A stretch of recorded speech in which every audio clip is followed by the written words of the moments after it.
GS for all के Atlas की कक्षा में आपका स्वागत है। आज आइए हम विश्व के सबसे बड़े देश रूस को देखते हैं, जिसका पुराना नाम सोवियत रूस था।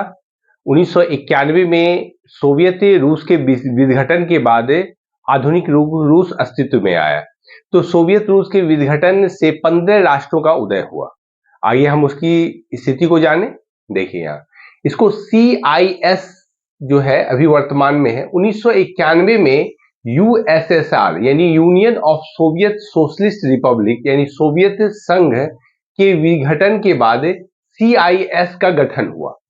ध्यान रखिए, तो CIS का जो गठन हुआ है उसमें वर्तमान में अभी देखा जाए तो 9 देश हैं, लेकिन जब गठन हुआ था 1991 में तो उसमें कुल 12 देश थे। ठीक है, तो CIS देखिए कॉमनवेल्थ ऑफ इंडिपेंडेंट स्टेट्स। तो इसकी अवस्थिति को जानने के लिए हमको पुराने सोवियत रूस को जानना पड़ेगा। तो सोवियत रूस में देखिए कैसी इसकी अवस्थिति है। तो यहाँ ये यूरोप का भाग है। आप एक तो चीज जानते हैं, रूस एक ऐसा देश है जिस अगर देखा जाए तो प्राकृतिक रूप से यह एशिया का भाग है, लेकिन राजनीतिक रूप से यह यूरोप का भाग है। और यह एशिया और यूरोप में दोनों, यूराल पर्वत माला एशिया और यूरोप को अलग करती है, सीमा रेखा का काम करती है। और रूस की अवस्थिति ऐसी है कि यह एशिया और यूरोप दोनों में है। तो यहाँ पर आइए हम देखते हैं, ये यूरोप का भाग है। आपने यूरोप के अध्ययन के समय बाल्टिक सागर को देखा था। तो बाल्टिक सागर से जो लगे हुए देश है उसको बाल्टिक देश कहा जाता है। तो इसको ए ब्लॉक में रखा गया है। तो ए ब्लॉक में देखिए यहाँ बाल्टिक देश कौन कौन से हैं। तो 3 बाल्टिक देश, एस्टोनिया, लाटविया और लिथुआनिया, समझ गए। अब यहाँ पर देखिए दूसरा, यदि हम अवस्थिति को देखें तो ये काला सागर और बाल्टिक सागर के मध्य देश पड़ता है। तो वो कौन है? बेलारूस है, यूक्रेन है और मालडोवा है। तो इसकी अवस्थिति को आप एटलस में देखने की कोशिश करें, ये कहाँ है। और फिर देखिए तीसरा जो हो गया, ये काकेशस राज्य है।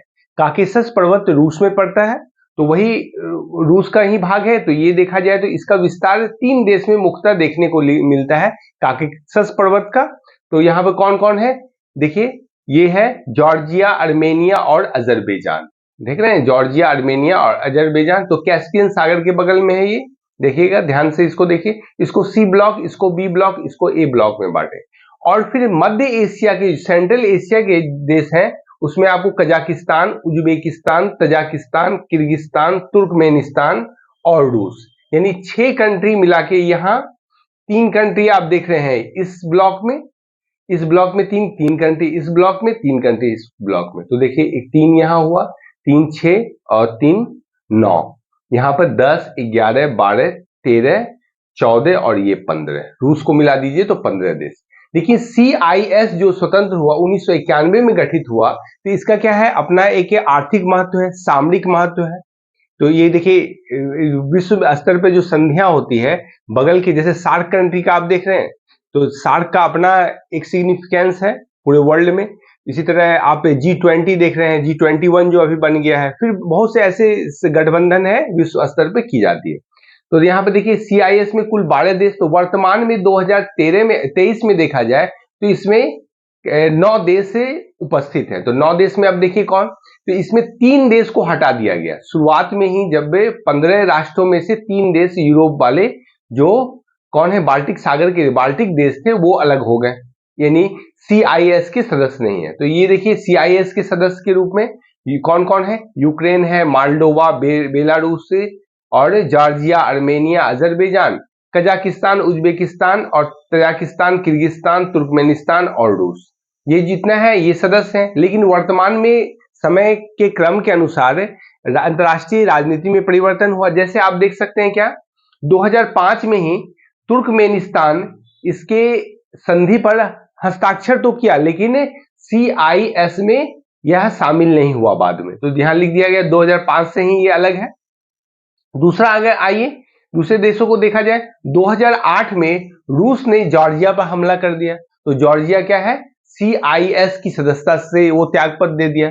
तो अगर बोला जाए कि वह प्रारंभिक राष्ट्रों में था, लेकिन वर्तमान में वो नहीं है। देखिए 2008 में यह लिख दिया गया है, जॉर्जिया इससे अलग हो गया, तुर्कमेनिस्तान पहले ही अलग हो गया। और यहाँ पे देखिए 2012 में क्या है, यूक्रेन के डॉनबास क्षेत्र पर रूस ने हमला किया।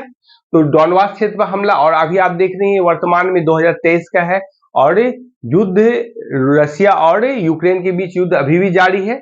तो यहाँ की नहीं गई, तो यूक्रेन 2012 में ही उस पर हमला करने के, डोनबास क्षेत्र पर हमला करने के साथ ही वो CIS से अलग हो गया। तो CIS में आप जानते ही हैं, रूस अभी 76% भूभाग पर अभी भी रूस है। जितना स्वतंत्र हुआ तो उसके 76% भूभाग पर अकेला रूस का अभी भी शासन है। तो कहा जा सकता है रूस शक्तिशाली है और CIS का देखा जाए तो यह नेता भी है। और जबकि आप देखिए CIS का अगर मुख्यालय पूछे तो ये आप देखिए, याद रखिए, बेलारूस के मिन्स्क में इसका मुख्यालय है CIS की।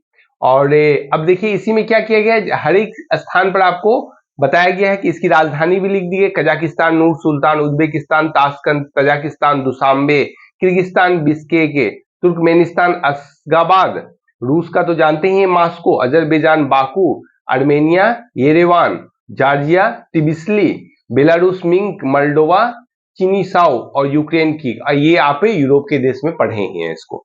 तो इस तरह हमने वर्तमान रूस को देखा, और रूस की कल की कक्षा में हम प्राकृतिक अवस्थिति को बताया जाएगा कि रूस के जो पर्वत है, कैस्पियन सागर है, उससे उसकी अवस्थिति, या फिर रूस के जो पर्वत पठार है, या फिर आप देखिए विश्व में सबसे ठंडा स्थल जो है बर्खियांस जो है वो रूस में अवस्थित है। तो वो उसकी आखिरी तापमान इतना कम होने के पीछे क्या कारण है, तो कल की कक्षा में हम इसको देखेंगे। आज के लिए इतना ही, धन्यवाद।